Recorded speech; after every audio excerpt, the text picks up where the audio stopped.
10 लाखाचं कॅपिटल हातामध्ये आहे, पण इन्व्हेस्ट कुठे करायचं कळत नाही. काळजी करू नका, आजच्या या व्हिडिओमध्ये आपण तेच पाहणार आहोत.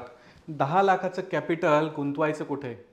काही लोकांच्या हातामध्ये कॅपिटल असून सुद्धा त्याला 1 वर्षासाठी इन्व्हेस्ट करायचं, 10 वर्षासाठी करायचं की नक्की किती वर्षासाठी करायचं, त्याचाच आज इथे कंप्लीट ॲनालिसिस आपण पाहणार आहोत. So let's start the video. सुरुवातीलाच पहिल्यांदा आपण जे 10 लाख रुपये आहेत ते 10 लाख रुपये कोणत्या तरी एकाच सेगमेंटमध्ये इन्व्हेस्ट करायला हवं का? सो नो, ॲब्सोल्युटली नाही, अजिबात नाही. त्यासाठी पहिल्यांदा तर ते जे इन्व्हेस्टमेंट असेल त्याला आपल्याला बायफर्केट करायचा. हा रूल चांगलाच लक्षात ठेवला पाहिजे, कारण डायव्हर्सिफिकेशन हा एक की आहे. डायव्हर्सिफिकेशन नसेल पोर्टफोलिओमध्ये तर स्टॉक मार्केटमध्ये एकाच सेगमेंटमध्ये जाऊन आपण कुठेतरी स्वतःचं नुकसान करून घेणार. सो आपण पाहूया एक्झॅक्टली डायव्हर्सिफिकेशन कसं असेल. जर तुम्ही 1 वर्ष, 2 ते 3 वर्ष, 5 वर्ष, 7 वर्ष, 10 वर्ष आणि त्यापेक्षा जास्त अशी इन्व्हेस्टमेंट करताय तर त्यासाठी सुद्धा जे अलोकेशन असेल ते सुद्धा आपल्याला कळलं पाहिजे. मग अलोकेशन काय असेल? एका वर्षासाठी तुमच्या 10 लाखाचे 1 लाख रुपये म्हणजेच किती पर्सेंट असतील? 10%. त्यानंतर 2 ते 3 वर्षासाठी 1.5 लाख रुपये, 5 वर्षासाठी 2 लाख रुपये, 7 वर्षासाठी 2 लाख रुपये, 10 वर्षासाठी 2 लाख रुपये आणि 10 पेक्षा जास्त वर्षांसाठी 1.5 लाख रुपयाची इन्व्हेस्टमेंट आपल्याला असली पाहिजे. मग ही इन्व्हेस्टमेंट आपण करणार, पण नक्की करायची कुठे? तर त्याचं बायफिकेशन आपण आता स्टेप बाय स्टेप करूया. एका वर्षासाठी जी इन्व्हेस्टमेंट असेल त्या बाबतीत आपण इथे डिस्कस करूया. बेसिकली स्टॉक मार्केट हे खूप वोलेटाईल असतं, त्यामुळे एकाच वर्षामध्ये आपण जी इन्व्हेस्टमेंट करणार आहोत ती कुठे करायची त्यासाठीचं सिम्पल आहे, आपण ब्रेकडाऊन केलेलं आहे. So large cap mutual funds. आता इथे मी ही जी व्हिडिओ रेडी करतोय ती व्हिडिओ स्पेसिफिकली ज्यांना शेअर मार्केटचं, म्युच्युअल फंडचं, SIPचं बेसिक नॉलेज आहे त्यांच्यासाठीचे आहे. सो ज्यांना शेअर मार्केटचं बेसिक नॉलेज नसेल त्यांनी आताच आपण एक सिरीज लॉन्च केली आहे. त्या सिरीजची एक व्हिडिओ ऑलरेडी आपल्या यूट्यूब चॅनलला आहेच आहे, ती व्हिडिओ तुम्ही पहा. त्यानंतर डे बाय डे आता काही व्हिडिओज आपण अपलोड करणार आहोत की ज्यामध्ये म्युच्युअल फंड काय असेल, SIP काय असेल यासाठीच्या स्पेसिफिक डेडिकेटेड व्हिडिओज आपण घेऊन येतोय.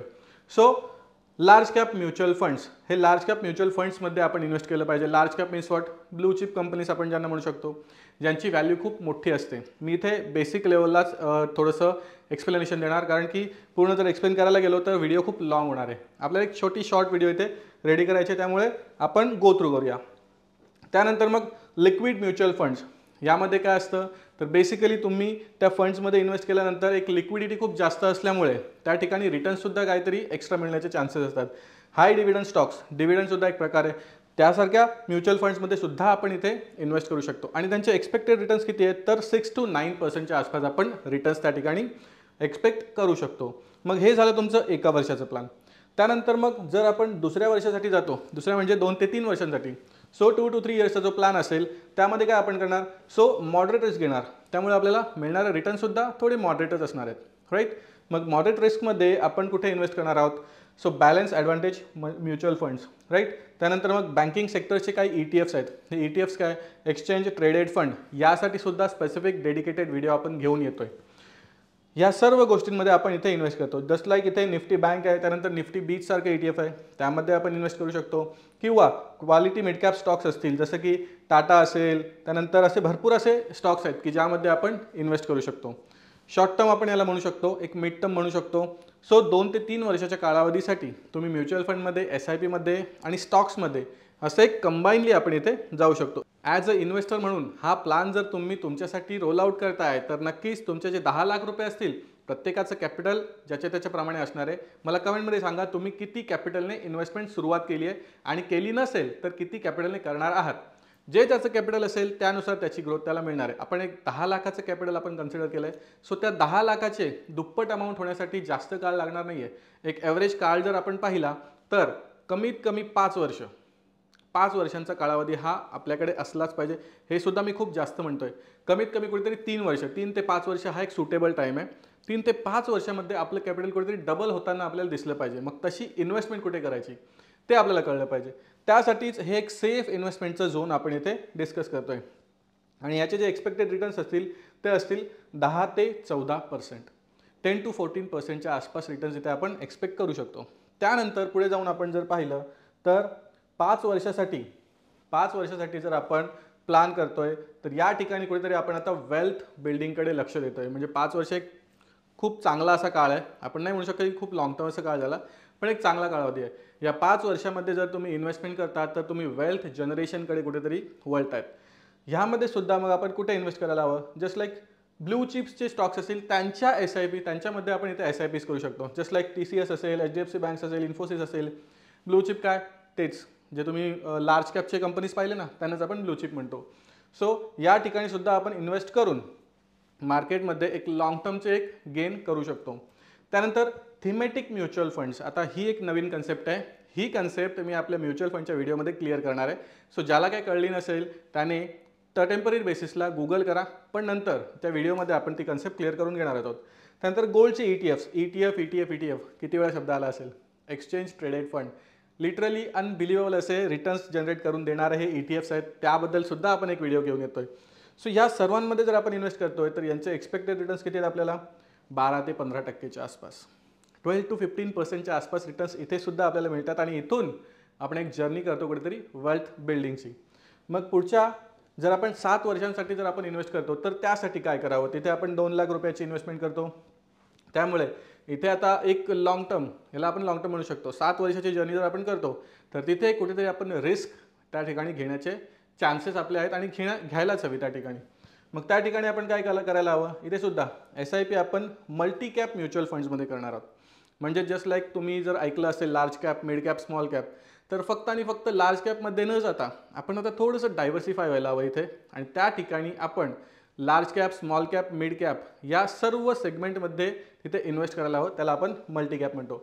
त्यानंतर जस्ट लाईक गव्हर्नमेंटचे काही स्टॉक्स आहेत, PSUs आहेत, त्यामध्ये सुद्धा आपण इन्व्हेस्ट करू शकतो. त्यानंतर एमर्जिंग सेक्टर्स, आता EV असेल, ग्रीन एनर्जी असेल, यासारखे सेक्टर्स खूप एमर्जिंग आहेत. मग त्यासाठी आपण इथे जाऊ शकतो. आता एमर्जिंग सेक्टर आपण इथे म्हणतोय, राईट. या एमर्जिंग सेक्टरमध्ये कोणते कोणते सेक्टर येतात मला कमेंटमध्ये सांगा. आणि त्यानंतर मग 10 वर्षांसाठीचा जो प्लॅन असेल तो आपण इथे डिस्कस करतोय.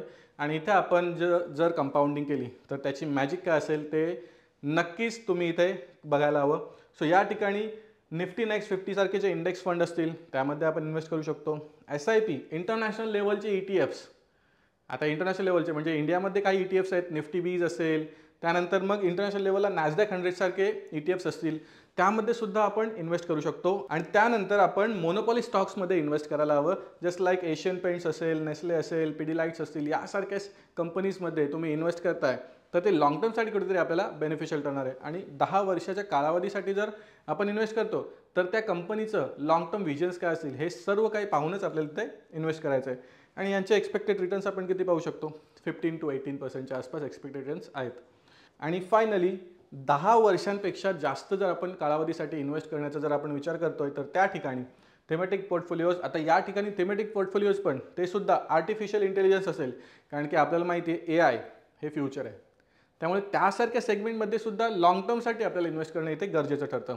त्यानंतर रिट्स असेल, आता रिट्स काय तर रिअल इस्टेट इन्व्हेस्टमेंट ट्रस्ट. ह्या रिअल इस्टेट इन्व्हेस्टमेंट ट्रस्टमध्ये काय करू शकतो आपण, जस्ट लाईक प्रत्येकाला प्रॉपर्टी परचेस करणं हे पॉसिबल होत नाही.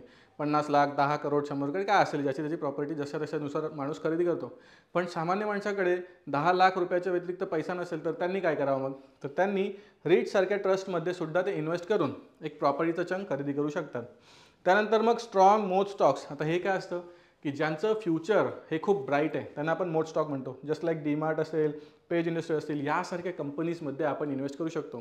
इथे हे जे नावं लिहिलेले आहेत हे जस्ट एक्झाम्पलसाठी आहेत. तुम्ही तुमच्या सोयीनुसार रिसर्च करून त्या स्टॉकमध्ये इन्व्हेस्ट करावं हे माझं रिकमेंडेशन असेल. उगाचच मी इथे नावं लिहून दिली आहे म्हणून तुम्ही त्यामध्ये इन्व्हेस्ट करणं हे चुकीचं आहे. स्वतःहून त्याचं रिसर्च करा आणि मग त्यामध्ये इन्व्हेस्ट करा, राईट. मग या सर्व गोष्टींमध्ये आपण जर पाहिलं तर एक्सपेक्टेड रिटर्न्स हे सुद्धा कुठेतरी चांगले आहेत. 16 to 20% year on year returns इथे आपल्याला मिळू शकतो. मग हे सर्व जर आपण केलं तर कुठेतरी आपण आपल्या पोर्टफोलिओ डायव्हर्सिफाय केल्यासारखं इथे चित्र दिसेल. आणि फायनली कन्क्ल्युजनमध्ये आपण पाहूया काही इम्पॉर्टंट गोष्टी आहेत की टिप्स आहेत ते मी तुमच्यासमोर इथे शेअर करणार आहे. की तुम्ही जर SIPs करताय तर त्या SIPsमध्ये मेजॉरिटी ऑफ लोक काय करतात, एक जी SIP चालू केली आपण ती 1 वर्ष, 1.5 वर्ष, 2 वर्ष, जास्तीत जास्त 3-4 वर्षापर्यंत तिला कंटिन्यूअस ठेवतात. त्यानंतर कुठेतरी यामध्ये ब्रेक येतो. असं न करता ती SIP जर तुम्ही कंटिन्यू करता तरच त्या ठिकाणी तुम्हाला त्याचा एक चांगला रिझल्ट मिळू शकतो. त्यानंतर review your portfolio every 6 to 12 months.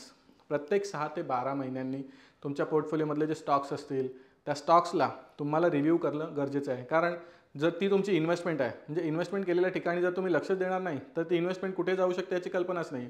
त्यामुळे एव्हरी 6 to 12 मंथ नंतर तुम्हाला त्याचं रिव्ह्यू करणं खूप गरजेचं आहे. त्यानंतर avoid emotional buying. Majority of time काय होतं, कोणीतरी सांगतो की स्टॉक खूप पडलाय, खूप पडलाय, खूप पडलाय, घे विकत, घे विकत, घे विकत. आणि तो व्यक्ती जो सांगतोय त्याला स्टॉक मार्केटचं नॉलेज आहे की नाही, तो त्या फील्डमधला एक्सपर्ट आहे की नाही हे जाणून घ्या, त्यानंतरच त्याचं ऐका. कोणीतरी एक्सपर्ट जर तुम्हाला सांगतो नक्कीच त्यावर तुम्ही काम करा. पण जो कोणी व्यक्ती ज्याला स्टॉक मार्केटचं काहीच माहिती नाही तो तुम्हाला सांगतो की येस घे रे घे बाबा, आणि तुम्ही इमोशन्समध्ये येऊन तिथे बाईंग किंवा सेलिंग करताय, तर हे खूप चुकीचं आहे. हे करणं खूप टाळणं जास्त गरजेचं असेल. त्यानंतर मग सगळ्यात महत्त्वाचं म्हणजे स्टॉक मार्केटचं जे बेसिक आहे ते तुम्हाला शिकायलाच पाहिजे. कारण या ठिकाणी सुद्धा मी बऱ्याचशा गोष्टी ज्या डिस्कस केल्या, म्युच्युअल फंड्स असतील, ETFs असेल, SIP असेल, यासारखे जे शब्द आले, हे ज्यांना बेसिक नॉलेज आहे त्यांच्यापर्यंत तर ठीक आहे, पण ज्यांना नाही नॉलेज त्यांच्यासाठी खूप कठीण असेल. तर कठीण असं काही नाही आहे. बेसिक नॉलेज तुम्ही घेतलं, त्याचं फंडामेंटल आणि टेक्निकल नॉलेज जर तुम्ही घेतलं तर तुम्ही त्यामध्ये चांगलं असं काम करू शकता. त्यासाठीच आम्हीसुद्धा शेअर मार्केटची ट्रेनिंग कंडक्ट करतो, ज्यामध्ये इक्विटी असेल, त्यानंतर ऑप्शन्स असेल, फ्युचर असेल, ऑप्शन सेलिंग असेल, यासारख्या सर्व गोष्टींवर आपण फोकस करतो. आणि स्पेसिफिकली आपण ट्रेडिंग सेक्टरमध्ये काम करत असल्यामुळे ट्रेडिंगचे ट्रेनिंग प्रोग्राम जे असतील त्या ट्रेनिंग प्रोग्रामसाठीचं आपलं स्पेशल फोकस असतो. त्यामध्ये आपण लाईव्ह मार्केटमध्ये कसं काम करायचं यावर खूप जास्त असा फोकस करत असतो. तुम्हाला सुद्धा हे ट्रेनिंग प्रोग्राम्स जॉईन करायचे असतील सो तुम्ही माझ्या टीमला कॉन्टॅक्ट करू शकता. नंबर स्क्रीनवर तुम्हाला दिसतच असेल. सो अशा पद्धतीने आपण हे जे बायफिकेशन असेल जर हे तुम्ही केलं तर एक लॉंग टर्मसाठी तुम्ही इतर कोणत्या सेगमेंटमध्ये इन्व्हेस्ट न करता एक चांगला असा पोर्टफोलिओ स्टॉक मार्केटमध्ये एक चांगला असा पोर्टफोलिओ तुम्ही नक्कीच जनरेट करू शकता. ही व्हिडिओ जर तुम्हाला आवडली असेल तर शेअर करा, कमेंट करा, लाईक करा आणि अशाच प्रकारचा एनर्जेटिक कंटेंट पाहण्यासाठी सबस्क्राईब करा. मिळते अगले व्हिडिओ.